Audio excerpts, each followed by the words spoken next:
10 years because it is overstretched, too much debt, too much corruption, too much inequality.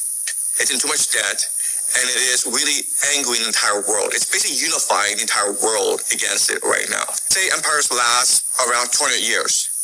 And so we are now in the twilight of the American Empire.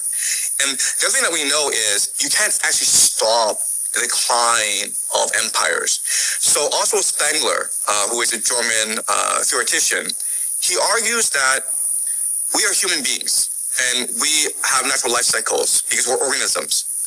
Well, societies are the same way, where empires, they will be born, they'll rise, and they'll die. And it's a good thing because that's what allows for constant human innovation. Do you think that will happen in my lifetime? I'm 30 years old, 33 years old. It may happen in everyone's lifetime. It may happen in the next 5 to 10 years. We are seeing... Do you think that's going to happen in the next 5 or 10 years? I think there's a very strong possibility. And if that is to be the case, what would you give me as advice as a 33-year-old? What actions should I be thinking about taking now, based on what you know about history, to make sure that, it's not too bad for myself? I guess I'm asking this question in light of you predicting that there might be a collapse of the sort of Western or the American empire. And in such a scenario, I was wondering what it would look like to be an American. And is there a solution or a course of behavior one should take in such a scenario? But I guess that's the key question, which is, if the US empire does collapse, how does American life change or Western life change? Okay, so one theory that's very important to understand is something called Hermetic philosophy. And Hermetic philosophy is what underpins Plato's Allegory of the Cave. Mm-hmm.